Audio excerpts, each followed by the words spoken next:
to Tony Martignetti nonprofit radio coverage of 16NTC, the Nonprofit Technology Conference in San Jose, California at the Convention Center. With me now are Chad Leaman and Ashleigh Turner. Chad is Director of Development for the Neil Squire Society, and Ashleigh Turner is Communications Manager at Options for Sexual Health.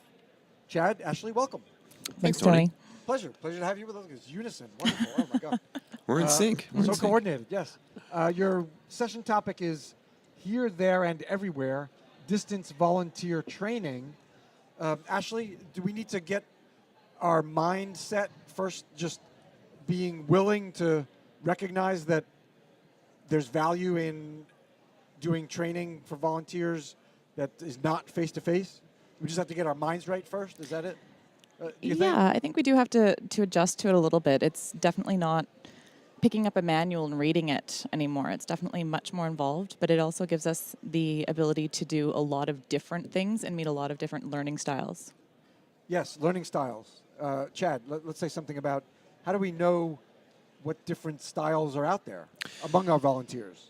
Yeah, so there's, in general, 4 types of learning styles. Visual learners, auditory learners, reading and writing, and kinesthetic.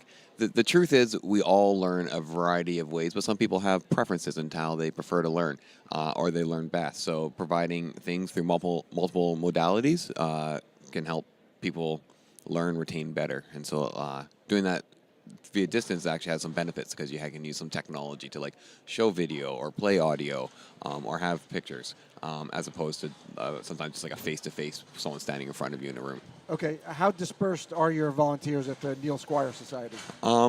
They're throughout Canada. A lot are in our Burnaby area, but our model has volunteers and clients that can't make it to our office able to connect through live one-on-one computer training. So it allows us to reach people that otherwise we wouldn't be able to reach, and actually it grows our impact. Instead of having just people that come to our office Monday to Friday, 9 to 5, the volunteers can do their tutoring or training in the afternoons, evenings, weekends, whenever it works best. Actually allows us to reach people that otherwise we wouldn't. Okay.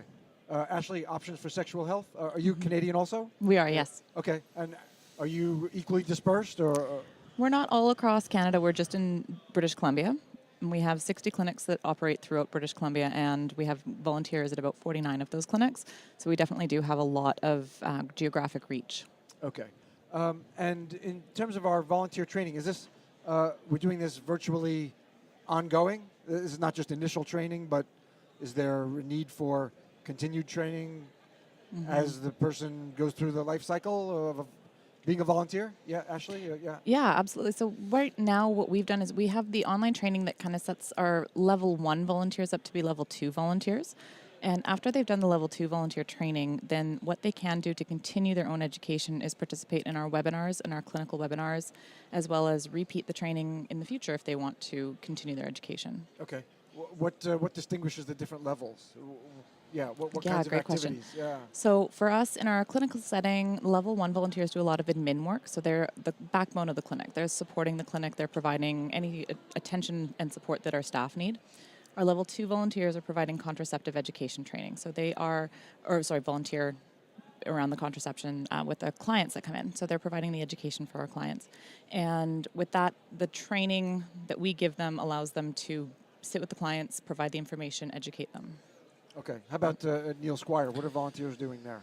Yeah, it's very different from Ashleigh's work. So where they have people working in clinics, a lot of our volunteers are basic computer trainers, computer tutors. So the amount of training we have is definitely not as long or as deep as Ashleigh's. It's more just helping people like get used to the technology, get used to setup, and give them some teaching best practices to help them be an impactful tutor.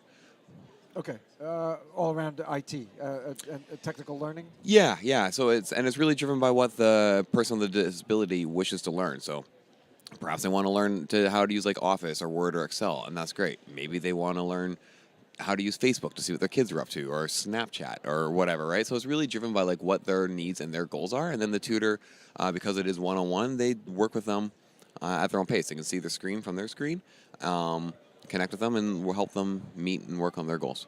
Okay. All right. So let's talk about some of the strategies that we all can benefit from for virtual volunteer training. Who wants to start with some strategy ideas? Yeah, we talked a little bit about this in our session where there's different tools that can allow you to kind of help do this online distance training. Yeah. A lot of ours is done synchronously, like through a webinar. So the volunteers that we've recruited come in and we do an online training session with them. And it's the same platform that they will then use when they connect to their participants that they're tutoring along the way. So there's synchronous sort of learning that kind of allows us to connect in real time to do some skill development, some technical testing with the person, make sure the computer is ready and able, and help give them the skills they need. Ashleigh has a different model that they do their volunteer training with. Yeah, go ahead, Ashleigh. Yeah, so we use Moodle, which is an asynchronous model. Yeah. Okay. And basically what we do with our volunteers is there's 8 weeks of training where they participate around 2 to 4 hours per week. And they are logging into this Moodle course so that they can read and view different videos and discussion forums and quizzes and journal posts. So they are very much involved in, as Chad was saying earlier, we use different methods to kind of get the learning happening. Now, I let Chad slide. On Tony Martignetti Nonprofit Radio, we have Jargon Jail. I let him slide on asynchronous, so you can get him out. Everyone may not know what an asynchronous tool is. I have to pass it back to Chad Sure, because he yeah. was the one that Okay. taught me Well, the Chad word. can get himself out then. There we go. There we go. If I dug my grave and can climb out of it. Yeah. Yeah, so synchronous would be like live real-time learning. Like for example, in education, that would be like you're in a classroom together. So today we're all doing this. So synchronous is like a live real-time sort of thing. So technology tools that enable that might be like a Twitter chat, might be a webinar. Those would be like synchronous examples. Okay. Where asynchronous is sort of at your own pace or your own time. So if the synchronous is your classroom, the asynchronous would be like your textbook that someone could work through. So the Moodle platform that we both use, but Ashleigh uses for volunteer training, it's like a website, but built specifically with learning pieces in place, right? So you can have a form or a quiz, and that all comes as part of it. You just kind of literally click a button to add a new quiz and start typing in your questions for people along the way. So. Okay. The best method really is a bit of a blend to have, some live face-to-face time to build some rapport, but also to have some asynchronous things to support people to kind of go at their own pace. A lot of the research shows that a blend of the both is really the magic sauce. Okay. And your session is going to be spent, or you did send your session, or did it already, pros and cons of the different tools, right? So Yeah, we talked. Let's dive into Moodle. Yeah, we talked a little bit about like volunteers and engaging volunteers and some of the benefits of having a distance model and how it can grow your impact. And then we did talk about some of the different tools that we both use along the way. Moodle is an open source tool. It's free to download, free to use. I pay for someone else to host it because I don't have to worry about administrating a server along the way. And it's totally open. So we've done like a lot of customizations at our work to try to make it more accessible to people with a variety of different abilities or disabilities. So we've built like a screen reader for our site.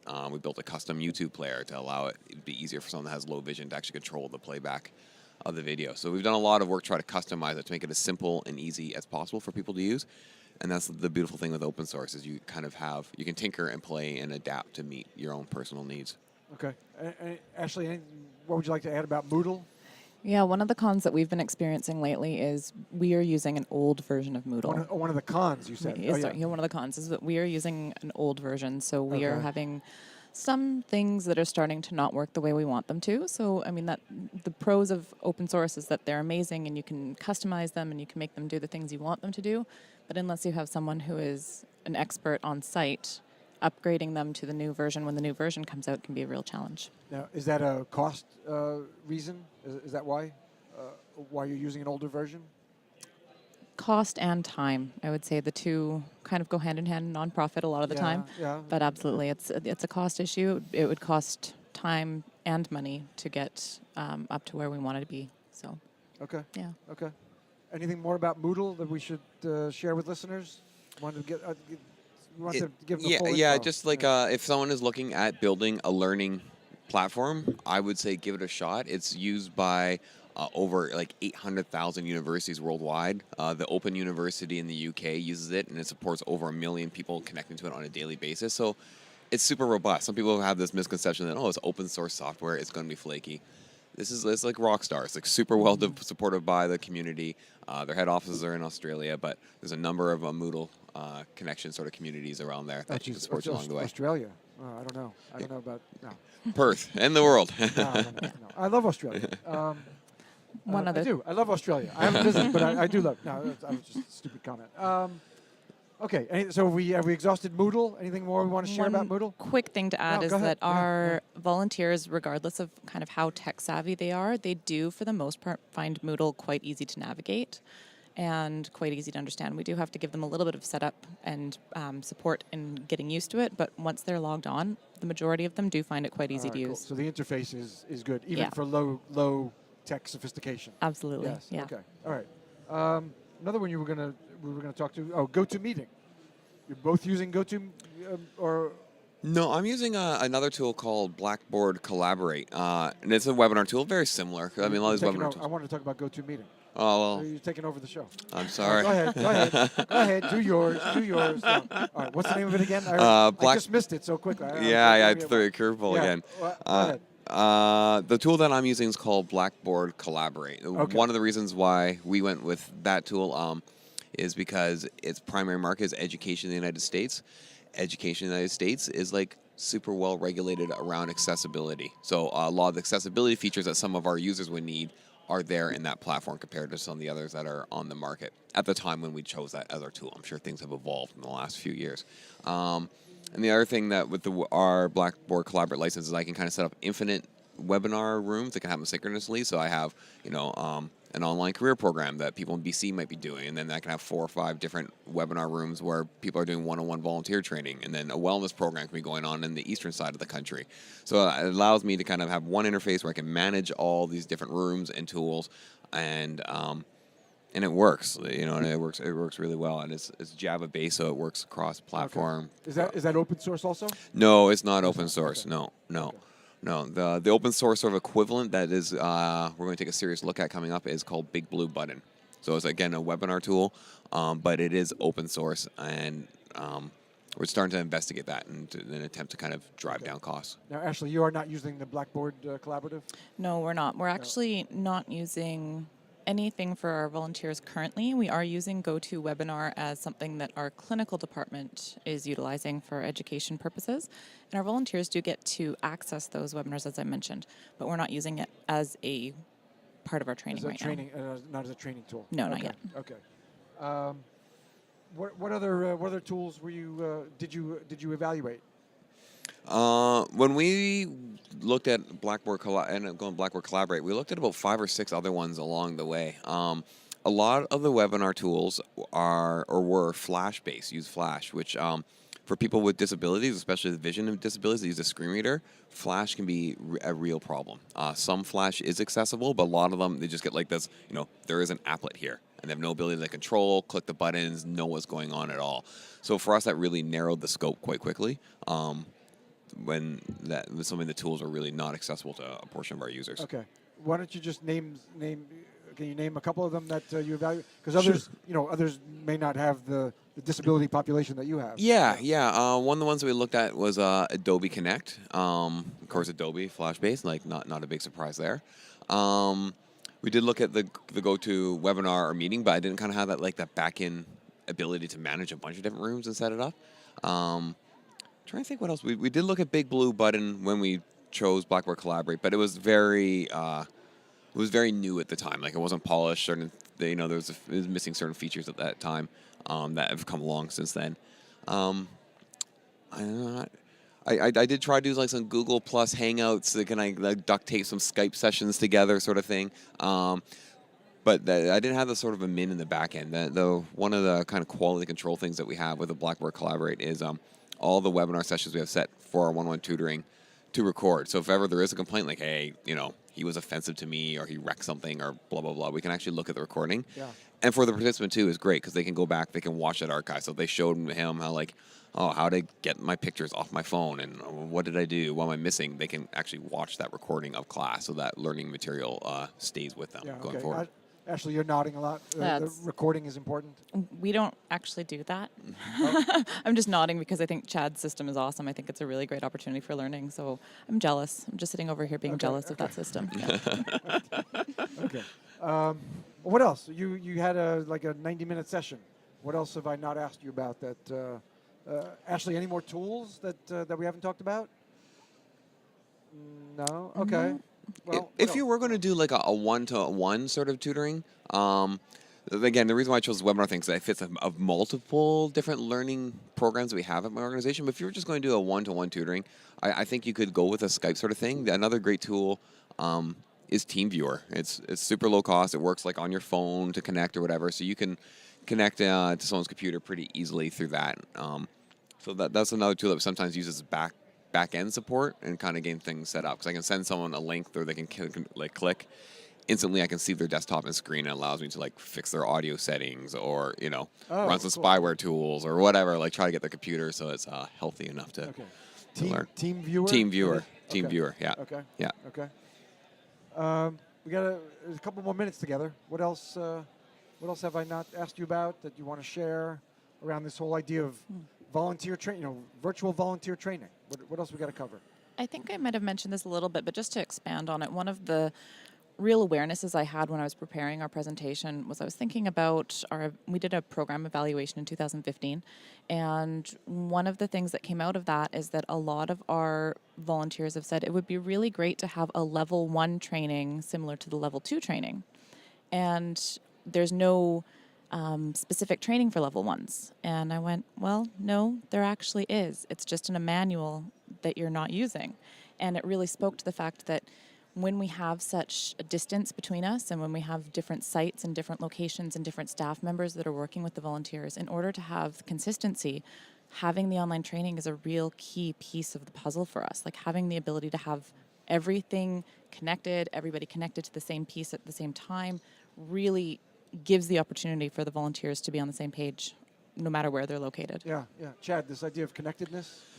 Totally. Yeah, I couldn't agree more. And it really allows to grow the impact of your work in your organization, right? Not everyone that you want to serve or that could help you in furthering your mission lives in a 5-minute drive or short bus ride away, right? So it really allowed us to go from a very successful award-winning program that was delivered at our office to something where it doesn't matter if someone with a disability isn't able to get out of bed or that they live in a rural town and have difficulties with transportation. We can really meet the person where they are through using these tools, right? And so it really grows our impact and allows us to kind of scale at a really small cost, right? If I was going to open a new classroom somewhere, rent, light, internet, there's tons of cost of that, right?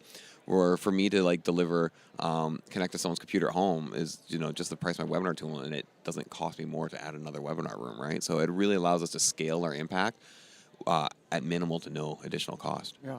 Okay. Let's talk a little more about something you mentioned earlier, Chad. The fear around open source, that it's not going to be reliable. Whatever. It's sabotaged. However deep the fears run.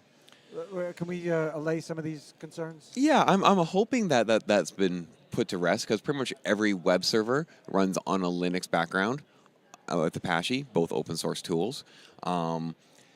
It allows things to grow beyond the control of one sort of corporation or thing along the way, right? The world is big and beautiful, and there's lots of smart people that can contribute and add things along the way. So I personally feel that when you close your walls, you're closing yourself to innovation and to the community, right? So it's a model that I prefer to support, the open source. So can I connect people to grow?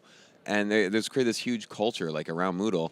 There are tons of different plugins that people have built along the way as well. The learning management piece is solid and totally works. You can build things for it. We built and released and shared a screen reader. So if anyone can add it to their site, and it just allows you to text a page. There's a play button beside it, so you can listen to it. So that means different learning styles, different disability needs, and sometimes you don't really want to read the 20 pages. So you can just hit play and kind of listen through it, right? So that's just one example of something that we built. But there's a huge community that built different sort of layouts for the pages or different toolbars. So it really allows things kind of grow and bend and then meet more people's needs as well. So, okay. Ashleigh, open source, you're a fan? So far, yes. I have to admit I'm very new to kind of a lot of the tech things, and I'm not very tech knowledgeable. But what our experience with open source has been fantastic. And as somebody who is relatively new to the tech side of things, I look at it as something that is easy to customize and therefore easy for us to learn and adapt and get what we need out of the open source. Yeah. That's actually valuable. That you're not you don't have the tech background, yet it's not anxiety producing for you. You No. don't- you're not afraid of it. Yeah. No. Yeah. Okay. Just like a minute left. What do we want to leave people with around this idea of virtual volunteer training? Ashleigh, what do you want to wrap up with? Our volunteers in our organization are the most valuable asset that we have. They're amazing, and they deserve to have the best opportunity to get the training and the knowledge and the education. And we feel that providing it through technology has really benefited our volunteers. Okay.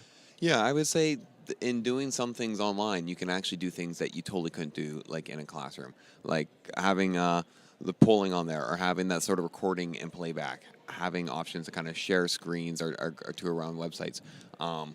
The chat box, right? Like, when you're in your typical classroom, like, hey, don't pass notes.